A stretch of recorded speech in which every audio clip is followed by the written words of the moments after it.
All right, hello and welcome to our Naturalist Night speaker series. My name is Erin Riccio and I'm the Advocacy Director at Wilderness Workshop. For folks that may not be familiar, Wilderness Workshop, which is based right here in Carbondale, the 3rd Street Center in fact, and our mission is to protect the wilderness, water, and wildlife of Western Colorado's public lands. I'd like to start by acknowledging that the lands and waters around us today are the ancestral homelands of the Ute people who have been the longest serving stewards of the landscapes that now make up Western Colorado. In the 1880s, the US government broke its treaties and agreements with the Ute people and forcibly and violently removed them from their homelands and onto reservations. European Americans colonized these places and began to exploit the landscapes for short-term gain, leaving scars and a colonial legacy. Wilderness Workshop recognizes this long and violent history which continues to this day. I encourage you to learn more about the Ute people, as well as traditional ecological knowledge and what it means for our relationship with the more than human world after tonight's presentation. Each winter, Wilderness Workshop partners with fellow nonprofits, the Aspen Center for Environmental Studies, and the Roaring Fork Audubon to co-host the Naturalist Night speaker series. Tonight's talk is the second of 5 presentations. These take place every other week from January to March at 6 p.m. on Wednesdays at the 3rd Street Center here in Carbondale, and Thursday at ACE's Howland Lake facility up in Aspen. I'd like to take a minute to thank all of our generous Naturalist Night sponsors, especially our gold level sponsors, Reese Henry, Clark's Market, and Ken Ransford, as well as our silver level sponsors, Aspen Square, Ute Mountaineer, Blazing Adventures, Cripple Peak Backcountry, Bristlecone Mountain Sports, Aspen Ski Co., Village Smithy, Bonfire Coffee, Two Leaves in a Bud, some of whom have generously provided the food and drinks you all are enjoying tonight.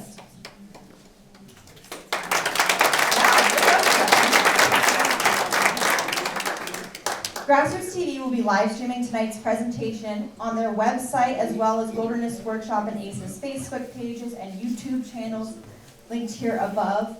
Aspen Public Radio and other media partners like KDNK will also be broadcasting tonight's presentation at a later date. Our next Naturalist Nights presentation will be in 2 weeks on Wednesday, February 8th and Thursday, February 9th, and it will be on the science of coexisting with black bears in Colorado with Dr. Stuart Breck, so I encourage you all to come out for that. And now I'd like to introduce tonight's speakers. Julia Kintsch is the founder of Eco Resolutions, ecological resource consulting based in Golden, and an expert in minimizing and mitigating the impacts of infrastructure on wildlife and ecological systems. Her efforts have advanced the practice of transportation ecology and spurred greater collaboration among transportation, wildlife, and land management agencies in creating solutions for wildlife connectivity across jurisdictional boundaries. Cecily D'Angelo is spearheading efforts locally for wildlife crossings as the nonprofit director of Roaring Fork Safe Passages.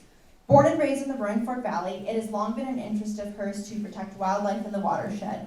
Cecily owned a juice and coffee business in Boulder, Colorado, before returning home to Snowmass Village, where she resides with her husband and young son. Please remember to hold your questions for Julia and Cecily until the end of the presentation, where we will do a brief Q&A session. Thanks, and please welcome Julia and Cecily to the stage.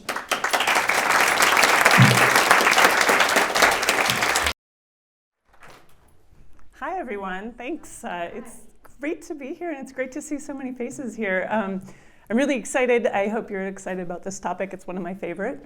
So I'm pleased to be able to share it with you guys all here tonight. So what I would like to do is provide a little bit of an introduction to the issue of roads and wildlife conflict, and a little bit about how we can address those issues, and specifically what Colorado is doing these days to try to address these issues. And then I'm going to hand the mic over to Cecily, and she's going to talk specifically about the new Roaring Fork Safe Passages group that she has really put a lot of effort into spearheading, and she'll tell you more about their efforts to create safe passages for wildlife and safer roads for drivers.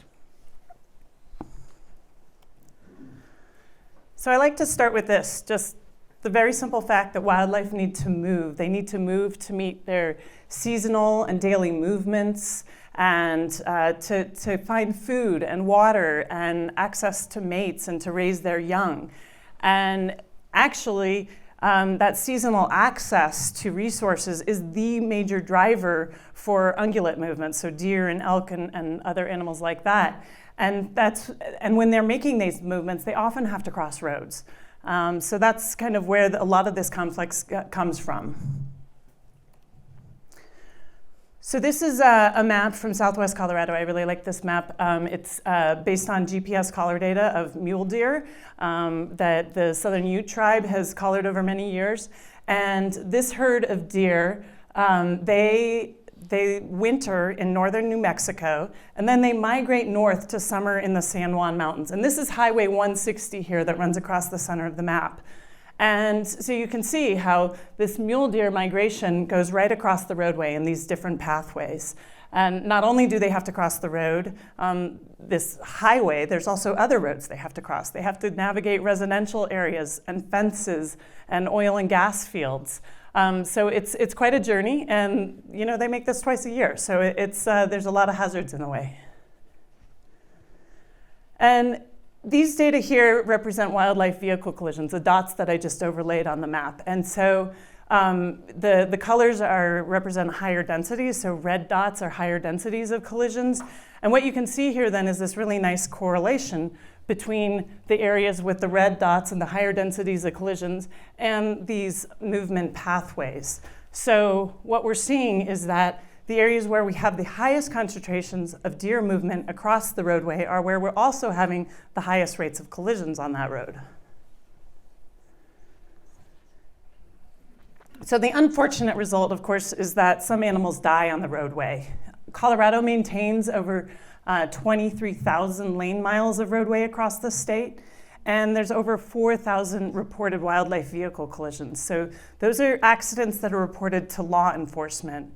And we know that that is actually a vast underestimate of the actual number of collisions that happen on our roads. And so we conservatively estimate that the number is closer to 20,000 every single year in Colorado. And CPW estimates that 2% of the state's mule deer population is killed every year in vehicle collisions.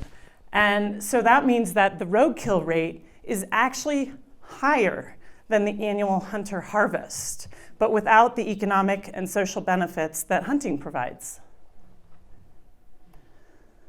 And of course, there's also human costs. Most wildlife vehicle collisions, they actually result in property damage accidents, but there's some accidents that also result in injuries or even fatalities to humans. And just the economic cost of those wildlife vehicle collisions is estimated at $75 million for the state. So traffic volume is another issue that wildlife encounters. And generally, traffic volumes of over 10,000 vehicles per day represent what we call a near complete barrier to wildlife movement. So what that means is at that level of traffic, most animals won't even attempt crossing the road anymore. It's such a barrier, the traffic itself. And I actually, to kind of frame, okay, what is 10,000 vehicles per day? What does that mean? I actually just looked it up right before. And on Highway 82 here, your traffic volumes, your average annual daily traffic, so that's averaged over the entire year and day and night and all that. But they range from about 20,000 to 30,000 vehicles per day on this stretch of road. So that's over double this threshold that I just mentioned, right? So there was a recent study in Wyoming that a colleague of mine conducted, and she found that mule deer need gaps in traffic of at least 60 seconds in order to make a successful crossing over the roadway. So this is a video. This is actually, it was from I-70 on Vail Pass going westbound, and it was, just an average traffic time, not a high volume holiday weekend. And I really wish you could see it, because you would see that there is a constant stream of cars and trucks. And that, again, not a high volume period, just an average day in the fall. And there's not anywhere near, when you actually see the video, it's like you don't even see a 5 or a 10-second gap between a car or truck passing by. So it really gives you a sense of what that feels like from that wildlife perspective. So then the question is, of course, what do we do about this? How can we address this? And the first question we have to think about is where? Where are we going to address these issues? Where should we prioritize mitigation? So to help answer that question, CDOT and Colorado Parks and Wildlife joined forces and commissioned this series of 2 studies, first starting on the western slope, and that was completed in 2019, and then looking at the eastern slope and plains, and that study was completed just last year. And combined, these 2 studies equip CDOT and CPW with a statewide perspective of where to prioritize mitigation on our roadways. And looking at, where are we going to have the biggest effect in reducing collisions and improving safety, but also providing connectivity and permeability for wildlife.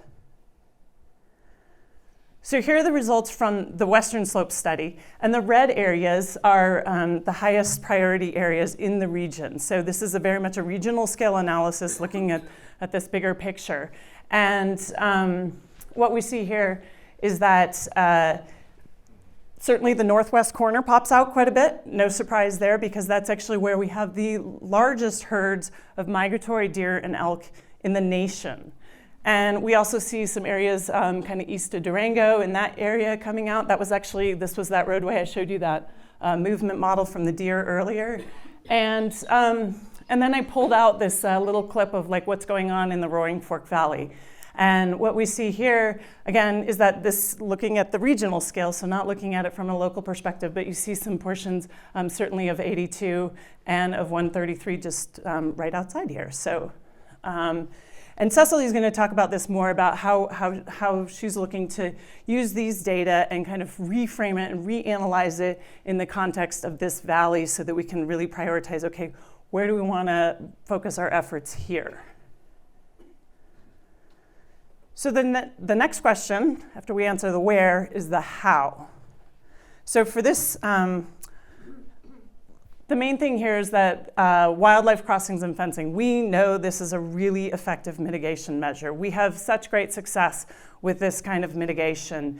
It is costly, but we also have the economic benefits as well as the wildlife and just human benefits are really worth it. And so this is the #1 mitigation measure that we can use.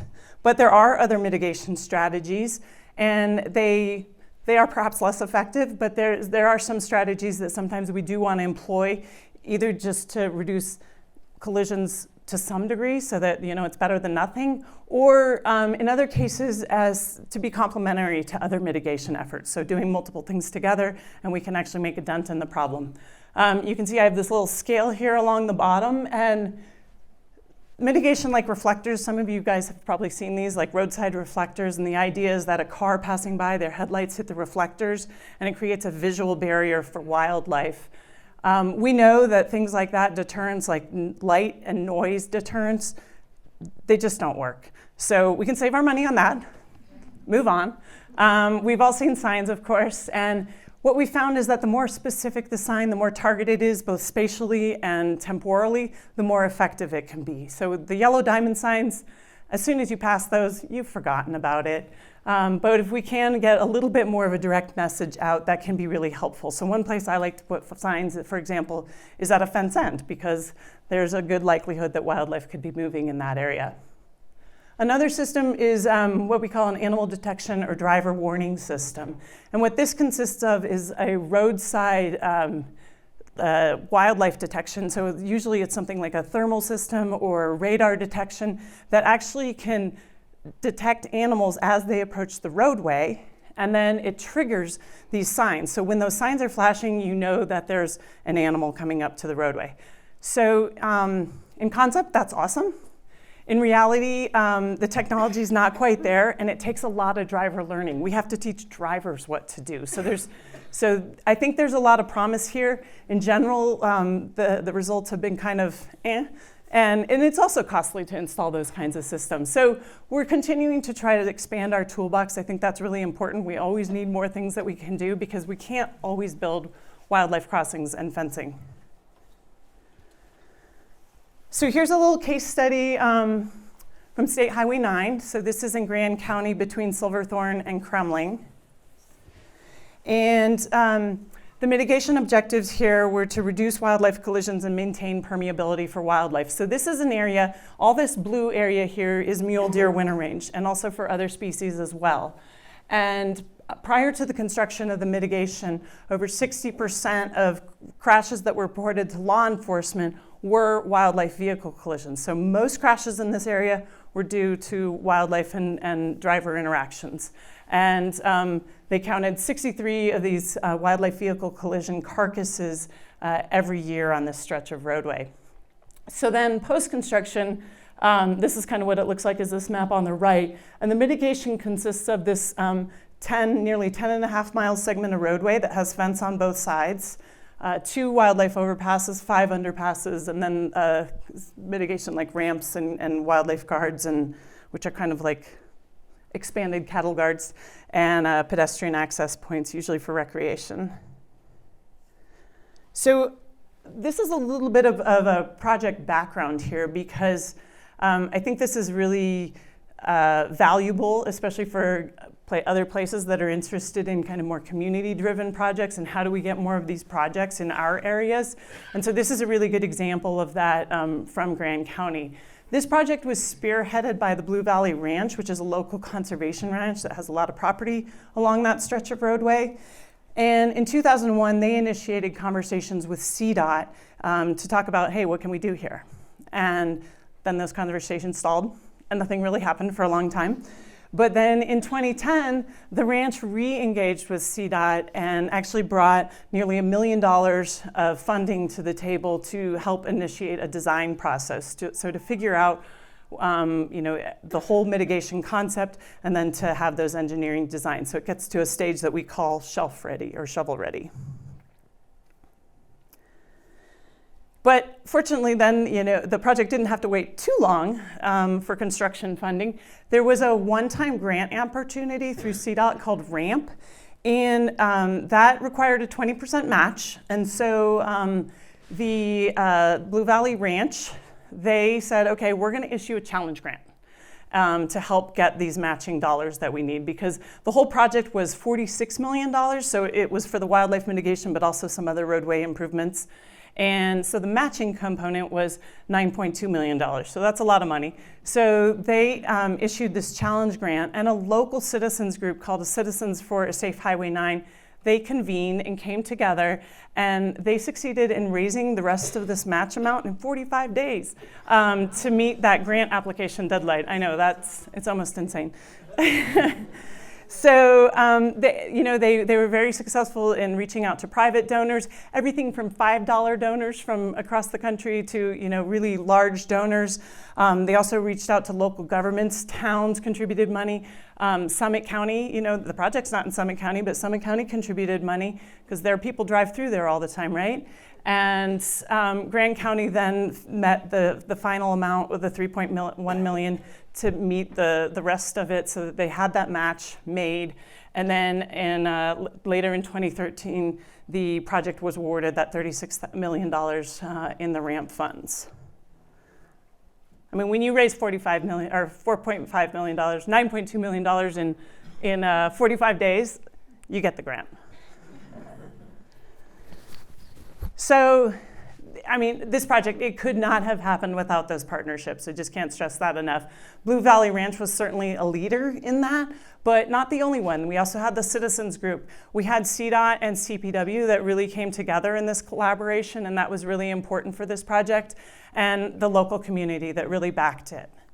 And every partnership is going to be unique. They're all going to be a little bit different. They're all going to form a little bit differently. But this model of a partnership, and then how they were able to really get this project constructed, has just served as an important example for other places, not only around Colorado, but across the nation. So, do they work? I get to draw on some of my own research here. This was a really fun project to work on. So what we see here, these are the pre-construction wildlife vehicle collisions. Each one of those dots represents a carcass that was counted in the 4 years prior to the construction of the mitigation. So you can see it's kind of like sheep flow across that whole stretch of roadway. There's collisions that are happening along the whole stretch of roadway there. And here's what it looks like post-construction. So you can see the fencing and the wildlife crossings. This mitigation reduced collisions by 92%. That's a huge success rate. And you can see there's still a little bit of a problem area, especially at the south, just beyond the south fence end, which tells us that we'd benefit from extending that mitigation a little bit farther to the south. So the other mitigation goal here was to maintain permeability for wildlife because a lot of animals were getting hit on the road, but it was still permeable. Animals were still crossing the road. And in the winter, they're making almost daily movements across that roadway. There's the river on one side and there's forage on the other. So there's a lot of movement during those winter months.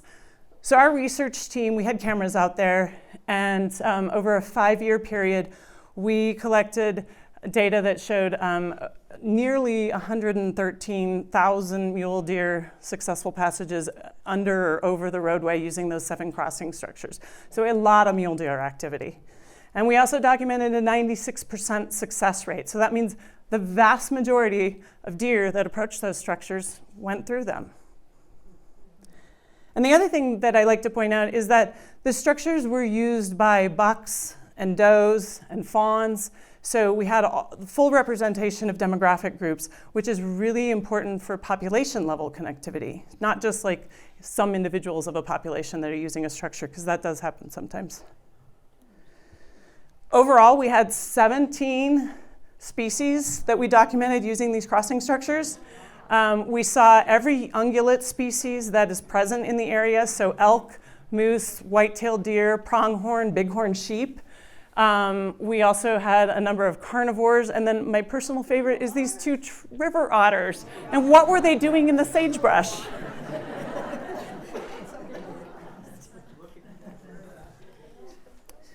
So another question that people often ask then is, do we build underpasses? Do we build overpasses? And certainly, there's a lot of factors that go into that, certain terrain and construction feasibility and all of those kinds of things. But we had a really cool opportunity with this study to look at both of these structures because we had 2 overpasses and 5 underpasses. And what we found is that mule deer readily use both structure types. And it really had more to do with where they were in the landscape, where they, whether they use one structure more or another one. We found that elk require more time to adapt to crossing structures. Generally, they take up to 4 years. And that's very consistent with research from other locations as well. But we also found that that initial preference for an overpass, which has better visibility and is more open, that can be overcome potentially over time as they become more familiar with the crossing structures and learn to use them. We found bighorn sheep really like overpasses, also very consistent with what folks have found in other places. And moose and white-tailed deer really appeared to like those underpasses better. Red fox was a big fan of the overpass. Black bear, no surprise, and bobcat and mountain lion, they tended to use the underpasses more. And then this is actually from I-25 south of Castle Rock, but I like to point this out because this is what we call a small mammal connectivity feature, so that we can also do something for the small fauna who are prey for larger fauna, and providing cover for them throughout the entire structure so they don't have to just be brave and go through a huge clearing. And what we found, I don't think any of my video is working here, so that's okay. This is a kind of cool video. It's a couple of deer mice, and you can hear the traffic noise of I-25, but definitely we've been finding that these animals are using these cover features. So it's a very easy way to just make sure we're addressing all the wildlife in an area, not just the big charismatic ones. So I'm going to run through a couple of recent and upcoming projects and just give you a little bit of an idea of what's here going on elsewhere in the state. So this was overpass and underpass that was constructed. This is in that area, again, where I showed you that mule deer movement model on 160 east of Durango. And so this was just constructed last summer, and they're already using it. Here's a project that is just being completed. This is in that area that came up as a red hotspot in that prioritization study north of Craig in the northwest corner of the state, where we have these huge deer and elk migrations. And so this particular structure is part of a bigger system of mitigation that is going on up there.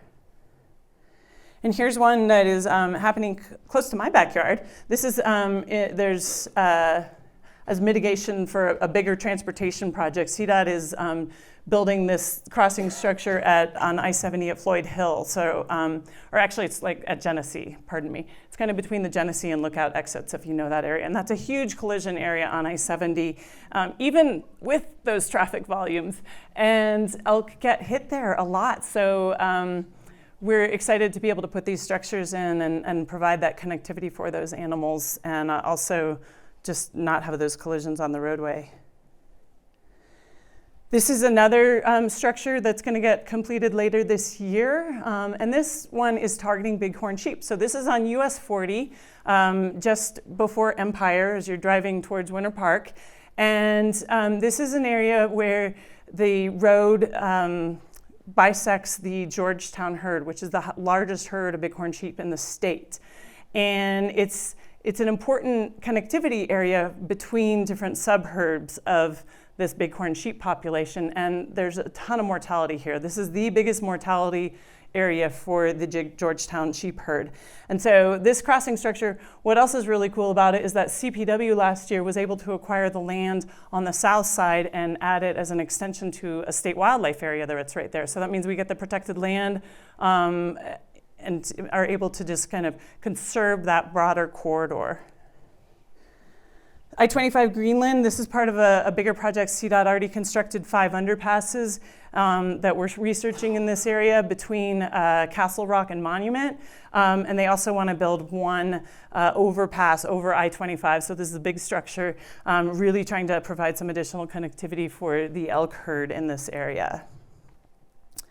And then finally, this one is particularly near and dear to my heart because I've been working on Vail Pass for a long time, and we're seeing some momentum with this project. But this was another project that was spearheaded by a community group, Summit County Safe Passages, and that group is composed of agencies and nonprofit organizations and the counties and the ski areas are involved. We have a whole huge partnership group here.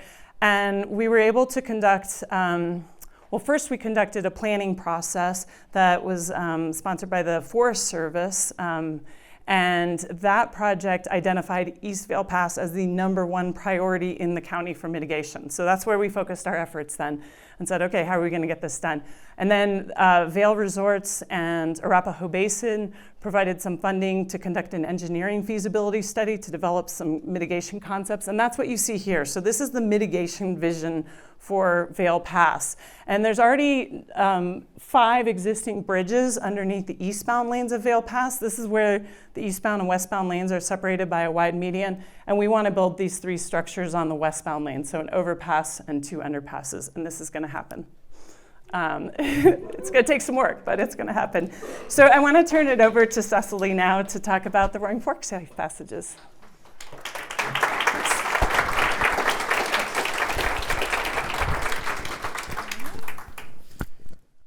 Hello, my name is Cecily D'Angelo, and I grew up here in the Valley, and I would have to say that my passion for doing this work dates only a few years back. It was ignited when I read a New York Times article that highlighted that wildlife structures are incredibly effective. And the other thing that I noted in the article was that it was something that most Americans on each side of the political divide could agree upon. And when I realized that, like, this is not only something that I thought was inevitable, like growing up in Colorado, I saw so much roadkill. And it was like something that was horrific, but I didn't realize that it was something we could change. And the moment I realized that this is a very solvable problem, it lit a fire in me to do something about this. I then had a baby, and it was a pandemic, and it took a couple of years for me to get around to working on this issue. But my husband and I were behind a car that hit a buck, and it again like struck me that this is an issue. Like I just watching that animal have the life taken out of it in that manner was so horrific that I was very excited to jump into this project. And at the end of the summer was connected with some people in this valley who, as most of you probably are familiar with, Tom Cardamone and the Watershed Biodiversity Initiative and a few other really passionate citizens who hadn't been fully spearheading this issue but had laid a lot of the groundwork for the organization that I launched. And through the partnership with the Watershed Biodiversity Initiative, they are the fiscal sponsor for the organization that I launched. And Tom, amongst many other people here, have been wonderful mentors in the process. I launched this initiative in September. And one thing I want to just note about that is I was confused as I was, over the few years that I was aware of this issue, I didn't know why there wasn't an organization in the Valley doing like a lot of work on this issue, or a government agency that had hired people. And as I got into the work, I realized that it is an incredibly complex issue. You have to bring together many different stakeholders, and you have to garner the public support in order to get this issue launched. And I realized there wasn't a government agency in our Valley, nor a nonprofit that had the amount of time or money to dedicate to this issue. As many of you know, this is a big issue for our Valley. Some of these hits have been so horrific that they've made the news. One of the results of not only vehicles but also development has been large pressures on our elk populations. Depending on the herd, there's been 30 to 50% decreases in our Valley.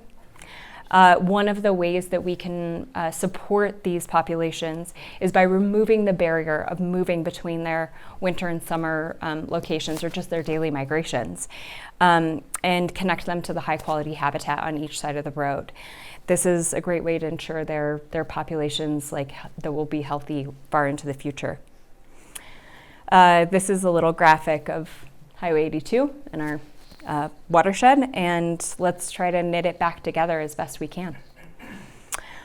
I get the question a lot, why do we need the local advocacy and funding? And I think that Julia touched on this, but I just want to elaborate on we're unique. We actually didn't make it into the top 5% of prioritized locations in the CDOT study. That being said, many locations in this valley fall just shy of that. Snowmass Canyon is like at 94%.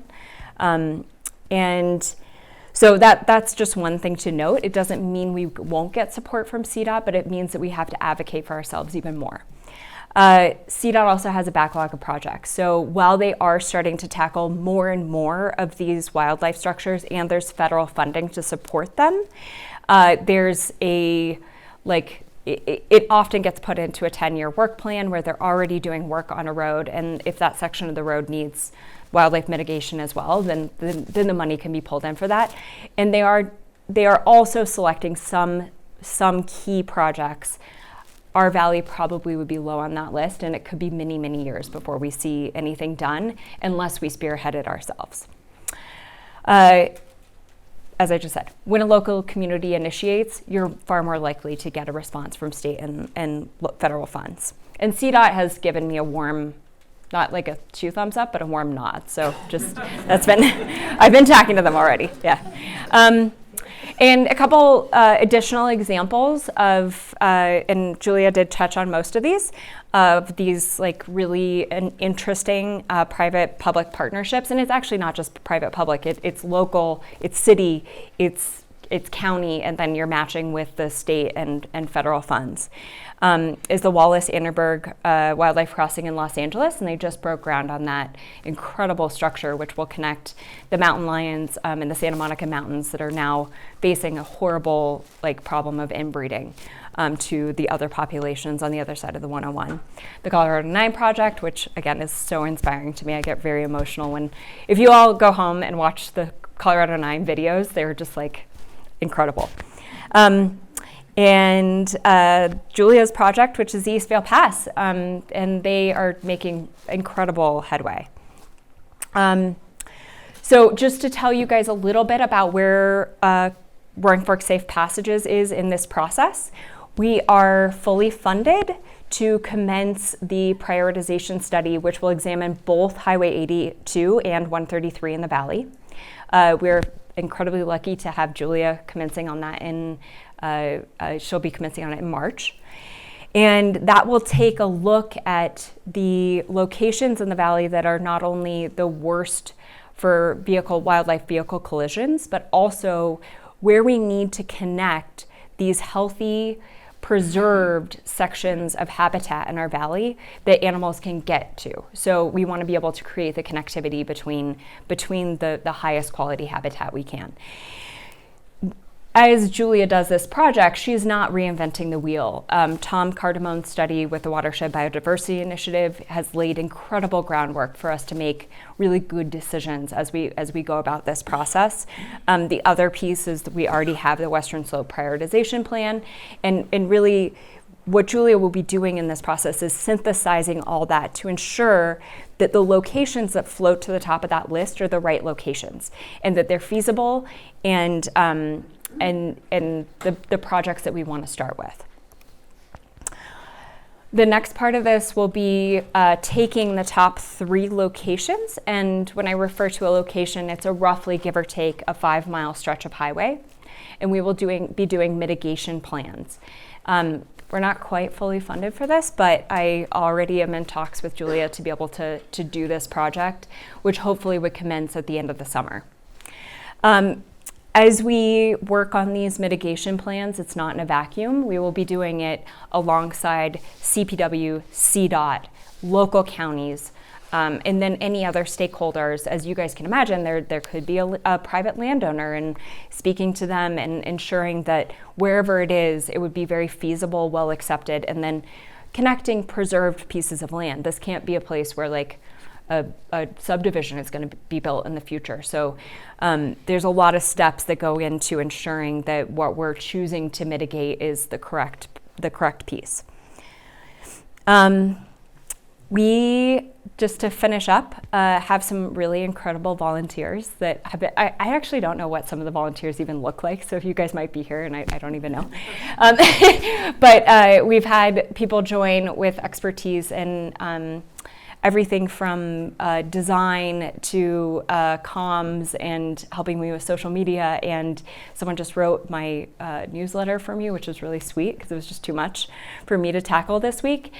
And I just really welcomed people to sign up for the newsletter, and there will be many opportunities. We have had like landscape architects and city planners and just a really incredible array of people to come forward and volunteer effort for this.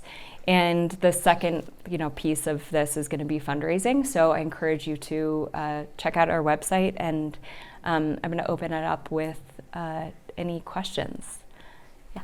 Hi, Greg. My first question for you is, tell us how much money you need to keep going. I want to know about the fundraising plan. So to complete the both the prioritization study and the mitigation plan, we're in the like $170,000 range. Yep. And currently we've raised 70 of that. Which is pretty impressive in a short time. It's been really short. So this community has really showed up for this. It's amazing. I have another question for Julia. Am I on? Yeah. So Julia, I'm interested in hearing that the animals chose underpasses versus overpasses, or at least you saw, some sort of indication that some species liked one more or the other. Can we talk about the height of the underpasses? Because I think a small, cramped underpass like the one near me in Brush Creek Village just simply doesn't work because it's just way too small. I can't imagine anybody but a mouse wanting that one. So, or maybe a black bear. So the thing is, do we know how big it has to be to qualify as an underpass that's going to work? Yeah, that's a great question. So those underpasses were all the same size. They were 14 feet high by 42 feet wide and 66 feet long. So we know a couple things. We know that length is a really critical dimension because you're going through a tunnel. And so the shorter that tunnel, the better for most species, definitely for our ungulate species, so for deer and elk and all those guys. We also know that, width and kind of, again, I'm talking sort of from that deer and elk perspective, width is also really important. So kind of, I like to think about it like width at eye level of a deer or an elk, not my eye level, and kind of think about, okay, how does that feel? So it's a feel of openness, like how, do you feel safe going through this structure? If it's a long, dark, narrow, short tunnel, they're not gonna go through it. Or maybe very occasionally you'll have an animal, but you're not gonna have herd level movements, or like I was saying before, getting all members of a population through a structure. So height is also important. I would say, if I had to rank the dimensions, I'd probably put that at the bottom of the list, but there is a minimum height. If something is too short, then it's not going to get used. So for deer, I have seen them go through smaller structures, but I try to get deer a structure for deer at least to be 10 feet ideally. But sometimes you can't have ideal because terrain, geology, all those kinds of things that get in your way, and there's definitely compromises you have to make sometimes, and then you have to decide, is it worth it? Because we don't want to build structures that aren't effective, because that's obviously a waste of money and does no good to the field at all. So it's very much a it depends answer, but I hope that helps a little bit. Great, thank you. Well, actually, have you seen areas where they don't work, the underpasses or the overpasses don't work? Other than just they're not the right size? Yeah, location is also really important, getting them in the right place. So, and we also want to think about the fact that these are structures we're building that have lifespans of 75 years or more. And so we want them to work for a really long time. And, obviously we don't have a crystal ball and know exactly what's going to happen, but we do try to think in terms of, you mentioned this in terms of the protected land on either side, so that's really critical. If there's going to be, a development or something on one side, we definitely want to avoid that. That would be a waste. But also trying to think about just the habitat and that it's good, functional, usable habitat for these species. So the data, like that collar data that we were showing you, that where the animals are telling you where they're going and where they're going the most, we really try to focus on things like that. There are examples of crossing structures that have been built here in Colorado that don't work, and these are generally, again, this is an evolving field. So, but there's structures, that were required to be built, for example, for Canada lynx mitigation because it's a threatened species. And so they checked the box, they built a box, literally, and there's nobody's using it, So there's definitely, and some of that is because there's no fencing associated with it. Some of it wasn't appropriate for that species or really much of anything. And so that design, the location, and then again, we think a lot of times fencing is bad, but when it's fencing and crossing structures, we need that fencing because it guides them, and then they learn where those crossing structures are, and they teach their young. They leave scent markings, and other animals follow it as well. So all of that is really critical. I'm going to try to do this in a strategic manner, so I'll start at this side of the room.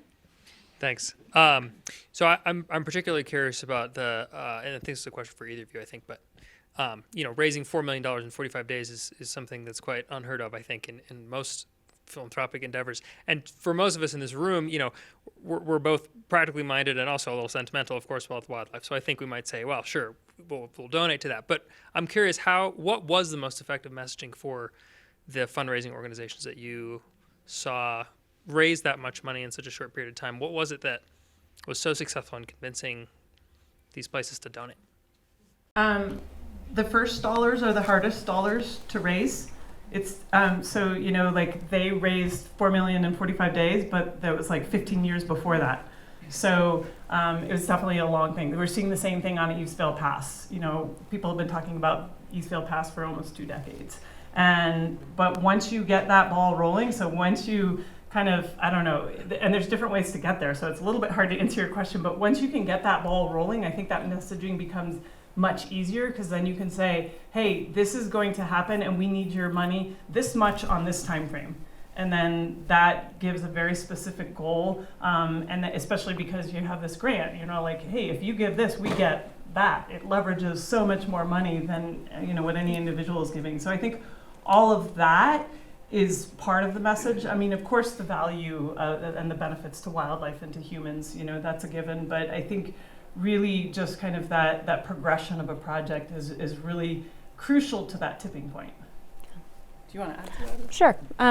Yeah, and I would say that the approach I'm taking with Roaring Fork Safe Passages is it would be really cool if we got like a big matching grant or match challenge, but currently I'm raising it all incrementally, and we will see at what point we get larger funds and we'll go after like CDOT and federal funds. There is and I know we've alluded to this, but there's $350 million in the transportation bill at the federal level now. So some of this has changed the game completely, and that those funds are just now being given out as of like the first of the year, correct? Or not even yet? No, okay. So, and there'll be, I think that's over the next 4 years, there will be some federal money available specifically for wildlife crossings. Yeah.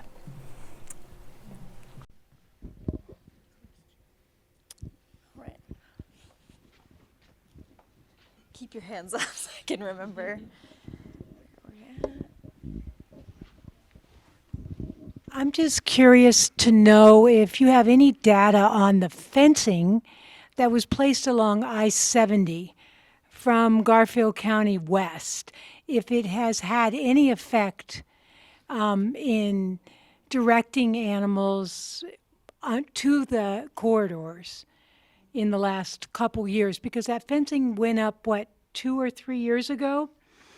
So just, I was wondering if you had any data on that piece.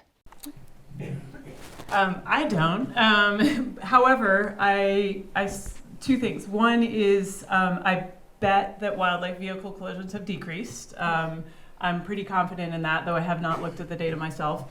And secondly, that they put up that fencing and there are no wildlife crossing structures in there. That's not to say that there's no structures at all. There's some culverts, there's some things, there's some bridges that can function as wildlife crossings. There's some bridges over rivers and things like that. So the fencing, it wasn't put in this like comprehensive thought of like, how do we improve highway permeability for wildlife and reduce collisions?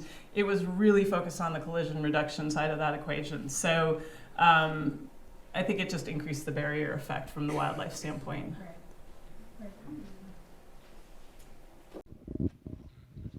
Sorry, I'm on the other side now. That's all right.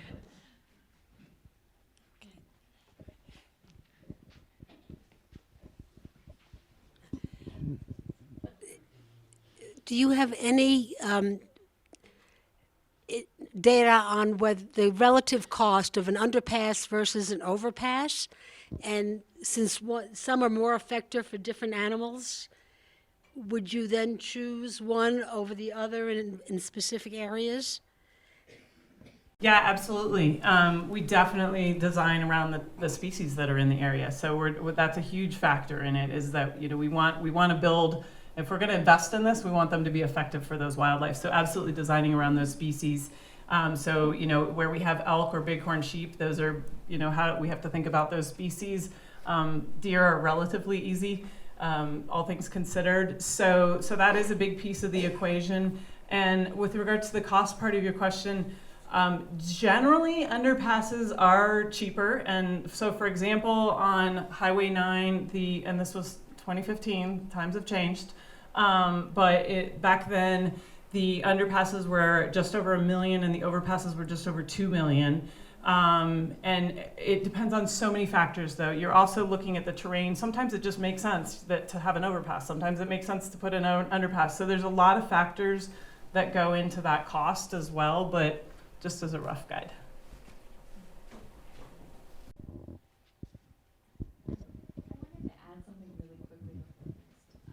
Question.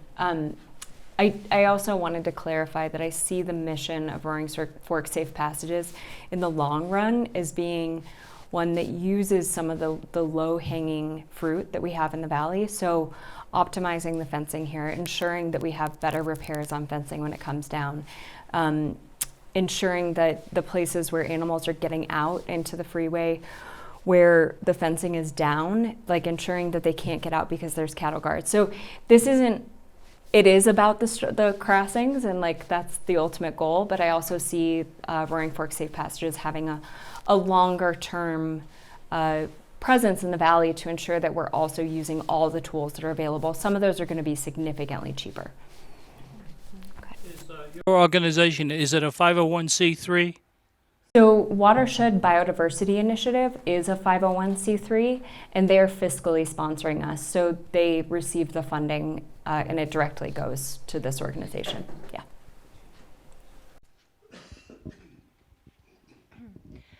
Can you speak to the effectiveness of the openings in the fences with the ramps that we see all over the place? So the escape ramps, some people call them like escape ramps or jump outs. The purpose of those is where we have wildlife fencing, inevitably some animals get trapped in that fence sometime. There's a hole in the fence or somehow they breach it. So the ramps provide a way for animals to get back to the habitat side of the fence. So the idea is first they have to find the ramp, and then they have to get to the top and jump down. So they're not perfect, but we have studied them. They've been a part of several studies, of my studies, and also a few other colleagues in Arizona and other locations. And we're learning more about like how high the ramp could be, because the wildlife fence is 8 feet tall, and to prevent animals from crossing. But the ramps have to be tall or not too tall, because we want animals to jump down. If it's too tall, then they're going to not jump down because they don't want to.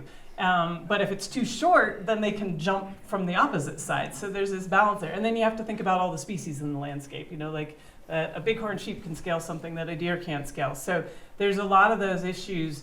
And we're doing better, but they're not perfect, but they do help in getting animals, when they are in the fenced right away, get them out to the other side. So I think we're always looking for how we can mitigate better and have better options for doing that. You might have noticed on some of the older fencing on I-70, but also in other locations, we used to see there were one-way gates, and they were sized differently, and the idea, and they kind of had these bars that sometimes got stuck open and things like that. But the idea was that animals could, if they were in the right of way, that they could use those gates and push through and not come back the other direction. Well, there was a lot of problems with those, and they don't work that well, and we stopped using those. And so the ramps have taken their place. I'm hoping someday somebody's going to come up with a brilliant idea, and we can replace the ramps with something even better. But right now, it's the best tool we got.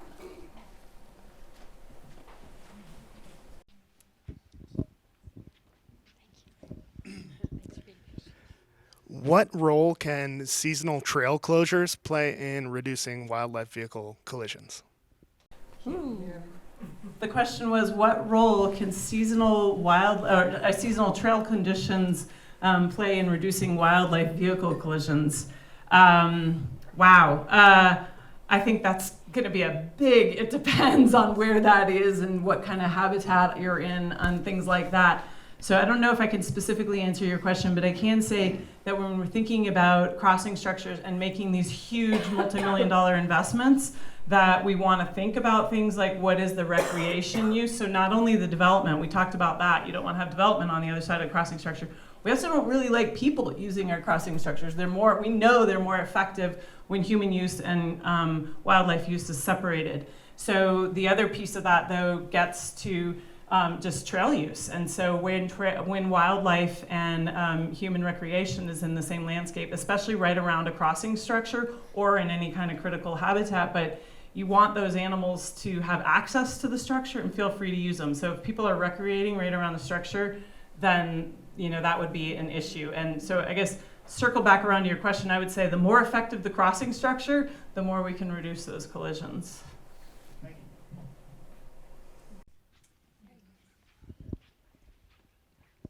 With the significant cost of these overpasses and underpasses, where does the automobile insurance company figure in here?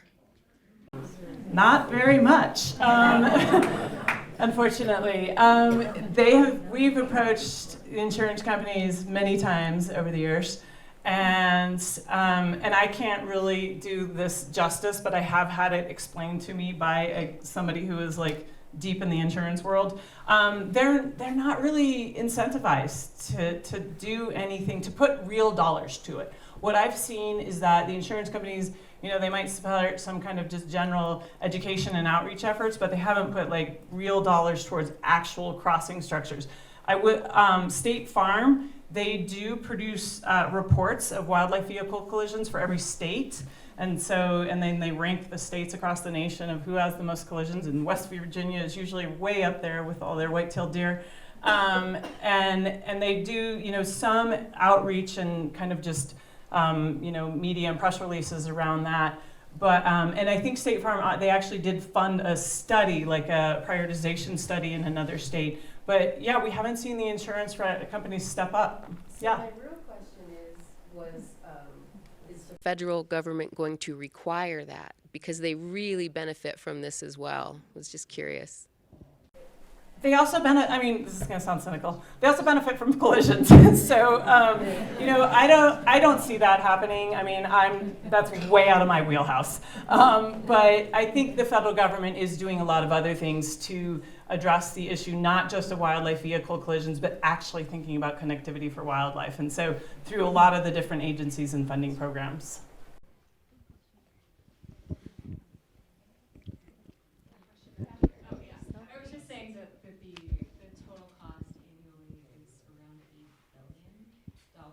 For the nation.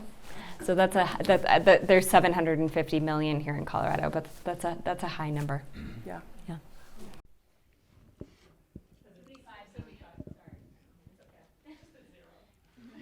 So we've spoken about new technology and old technology. At the base of the county road we live on, where it meets 82, there's cattle guard, deer guard. What's the efficacy of those? Sorry for mispronouncing that, but how do they work? Yeah, well, there's different designs, and so it's also kind of part of a whole mitigation system, just like the fencing and the escape ramps. So, you know, the ramps allow animals that are trapped in the fence to get out. The guards are designed to prevent animals from getting out into the right-of-way in the first place. So if those guards are working well, we're going to have fewer animals that can get into the fenced area. So that also depends on the design of those guards. And there's been a lot of evolution in that design, and we're kind of learning better what works and what works for different species also. So again, it comes down to knowing what species you're dealing with in an area. Some of the old designs that were literally a double cattle guard animal, and then so it's kind of like you have one 8-foot concrete guard, you know, or framed guard, and they could jump from the middle and then jump across. So we were like, okay, double cattle guard is not the way to go. Let's just make it one continuous thing so they can't do that hop. We've also learned on Highway 9, we were able to have round bar guards versus flat bar guards, and we were able to look at those, and we found that the round bar guards had two advantages. One was that you tended not to be able to get the snow plowed as much into them, because when you plow snow into a guard, it becomes a flat surface and animals walk across it. So the flat bar guards had that problem, whereas the round bar guards were a little bit better with that. And the round bars, you know, like animals like deer and elk, they have hooves, so they tended to repel more frequently from that guard. Animals like that have paws, so your bears and your mountain lions and things like that, they can walk across anything, really. They could even climb the fence if they want to. But the good news is when they learn those crossing structure locations, they like the path of least resistance too, and they use those. So it really depends on the design of those guards, and we're also trying to make those more effective. But you know, some of the other considerations come into like people walking across it and how safe they feel, and motorcycles and bicycles and that kind of thing. Probably only have time for one more question. We're right around 7. Oh my gosh. I was like, don't worry, they'll be sticking around after to ask some questions. Which animals in our valley need to be protected the most? Where do we have the most problems as far as which animals?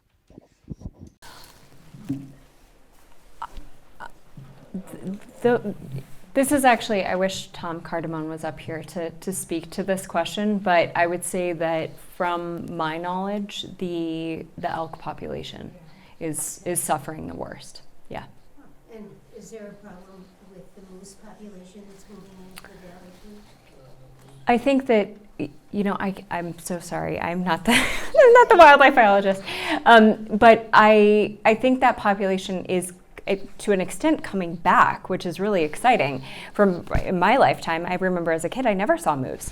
But that being said, we've had some really horrific crashes with them. So I would say it's a horrible shame to see any hit by cars as that population comes back. Yeah. Thank you. Sorry. All right, thanks so much for all the great questions, folks.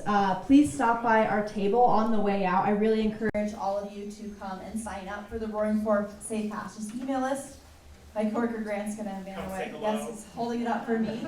So you can get involved and learn more about ways to take action to help prevent these things in the valley. You can also learn a little bit more about the organizations involved with natural science like Wilderness Workshop and ACES.